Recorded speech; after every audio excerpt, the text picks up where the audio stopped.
At ease. Good afternoon and welcome to the White House. And this is officially, for you, most of you know, the Rose Garden. Very special, very, very special place. Today is a day of celebration, so relax and have a good time. I have no higher honor as president than to serve as the Commander-in-Chief of the United States Armed Forces. And I truly have no greater pleasure than to award the Commander-in-Chief's Trophy for the first time in 21 years to the Army Black Knights. Congratulations.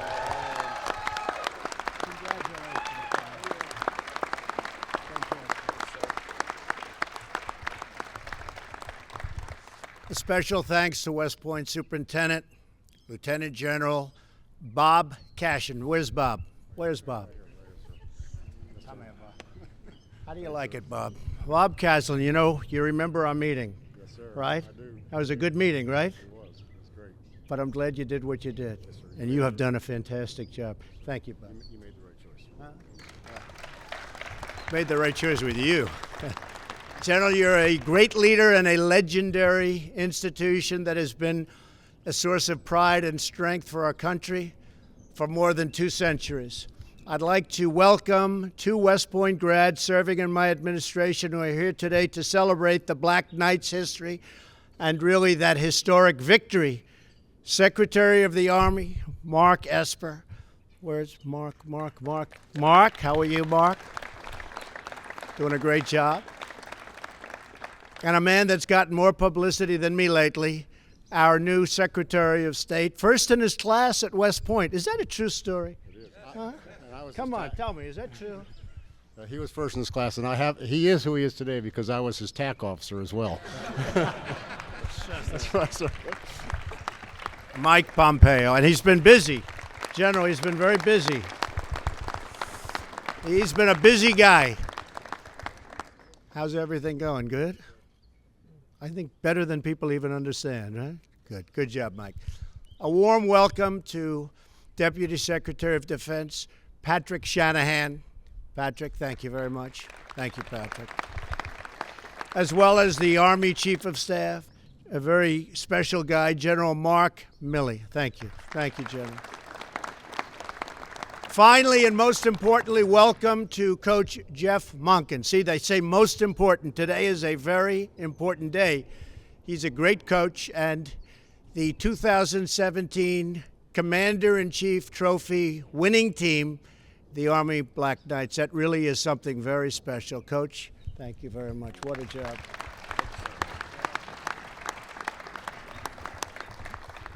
I assume you have him signed to a long-term contract, right? He could get a little expensive here. Good job, Coach. I don't know. But he said he loves his team coming back, so you have another good season planned. I know that. As the team had an amazing season, capping it off with a come-from-behind victory at the Armed Forces Bowl, a game I watched, and that was a very exciting game. That was old-fashioned football. Everybody had counted you out, but you refused to give up. You scored 21 points in the fourth quarter alone. Your victory gave Army its second 10-win season in the entire history of Army football. That's something. Winning a bowl game is truly impressive. And you really shutting out Air Force. And Air Force is a great football power and a great football school. 21-0. But we all know that your most important win was at the celebrated Army-Navy game. There is no game like that, I think, Coach, right? Well, it's something special. On that snowy day, you fought hard. You came from behind and beat Navy for the second season in a row. The first time that it's happened in over 2 decades. That's what you call a job well done. Amazing. Really amazing. In that most crucial game of the year, you made the entire U.S. Army proud, and you made the country proud. Early in the third quarter, Navy was up 10-7 when their quarterback started racing down the field.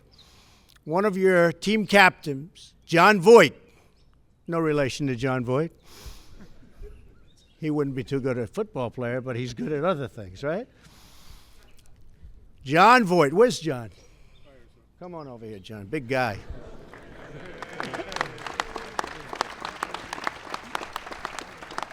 Think he's good looking enough, Mike? I don't know.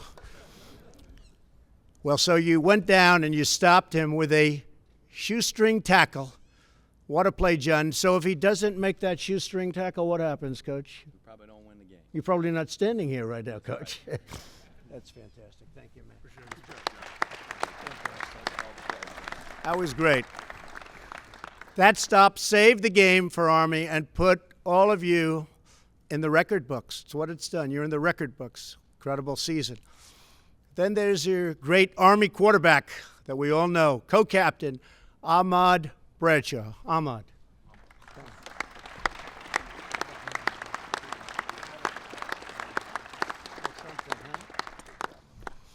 Oh, I could just see the NFL. I don't know, Ahmad. I don't know, Ahmad. I think you'd rather be doing what you're doing, and you're doing an unbelievable job. What a great game you had. You became Army's all-time single-season rushing leader with 1,746 yards. That's a lot of yards. That's all-time.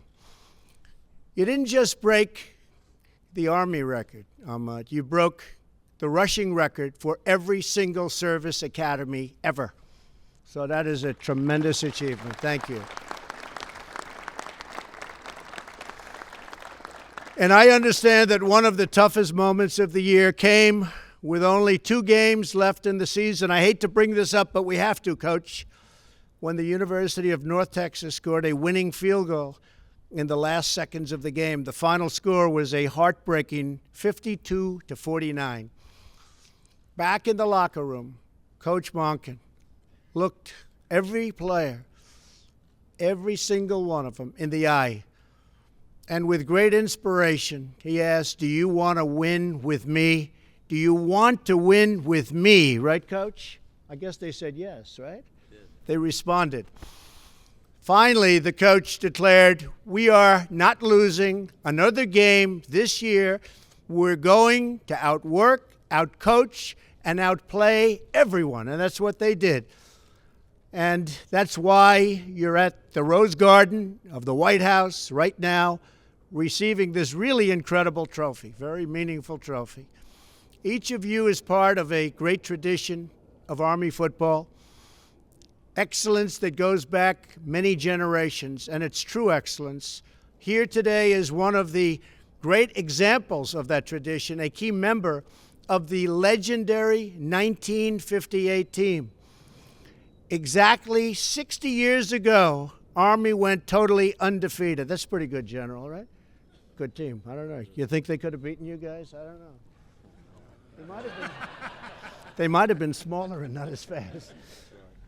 But I'd like to recognize a member of that historic team, former All-American guard. A lot of people know this name if they know football even a little bit. Great linebacker, Bob Novogratz. Where's Bob? Where is Bob? Come here, Bob. Hey, Bob, come here, Bob. Come here. He's a big guy. He's a big guy. Come on up here, Bob. Come on up.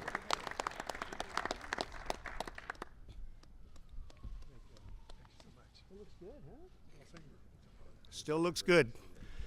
They keep him good at West Point, right, Mike? Fantastic. Stand up here with us. General, is he allowed to stand with you? I don't know. He's in the Hall of Fame. Should we let him stand up here, fellas? You betcha. He's in the Hall of Fame is right. To all of the players here today, West Point adopted each one of you into its history, traditions, and values. The Corps gave you a fundamental piece of who you are and who you will always be. You have given back to the Corps with dedication and teamwork, with every effort to achieve physical and academic excellence, with your embrace of those 3 most hallowed words: duty, honor, country. When each of you stepped out on the field, you had the pride of knowing that you played for Army. You won for Army. And very soon you will be officers and leaders in that incredible group of heroes called the United States Army. And they really are a group of heroes. You look at the world, by the way, we are respected again. Is that right, General? We are respected again at the highest level. You can see what's going on. You see a big difference. There's a big, big difference. And fellas, we just got approved $700 billion this year, $716 billion for next year.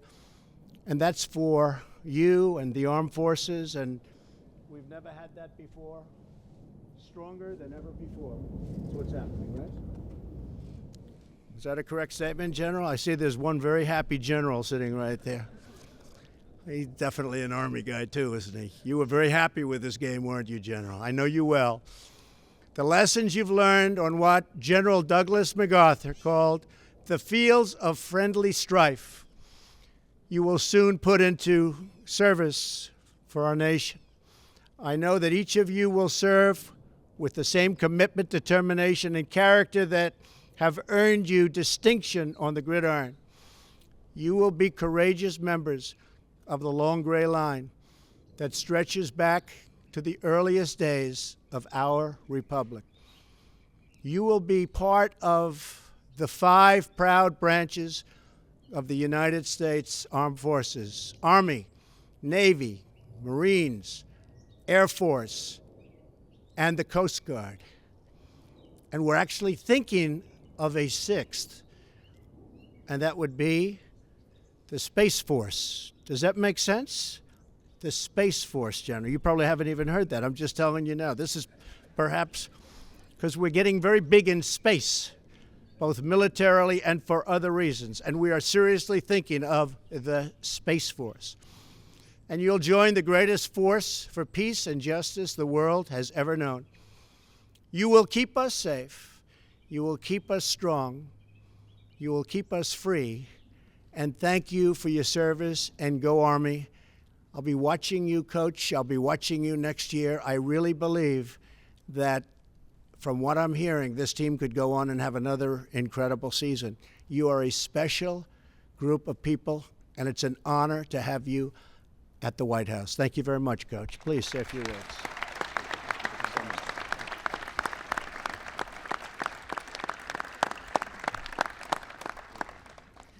Thank you, Mr. President, and all of our distinguished guests. On behalf of the United States Corps of Cadets, United States Military Academy, the long gray line of West Point graduates, and the nearly 1 million men and women who proudly serve our country as members of the U.S. Army, Army Reserves, and Army National Guard, the Army Football Brotherhood is honored to accept what we consider the most coveted award in all of college football, the Commander-in-Chief's Trophy. We're grateful for your invitation to this historic home and for welcoming the members of America's team to be your guests here today. This is not only a team of tough, talented football players, this is a team of fighters. And just as they battle with a tenacity and unrelenting spirit to a 10-win season, a second straight bowl victory, and Service Academy dominance in winning the CIC trophy, they'll battle like warriors, leading our nation's next generation of soldiers to victory on other fields on other days. With us today are 28 soon-to-be commissioned cadets who will graduate this May and enter the field of arms prepared to lead and fight our nation's wars. Joining them are dozens of fellow cadets who in the next 2 to 3 years will join these senior cadets as officers in the U.S. Army. Mr. President, these young men and women embody the values, duty, honor, country, and they represent the best our nation has to offer. We are incredibly proud to be here. Thank you for this tremendous honor. And as I invite John Voight and Ahmad Bradshaw, our team captains, to present our game uniform from the great Army-Navy victory, I say proudly, on brave old Army team, and beat Navy.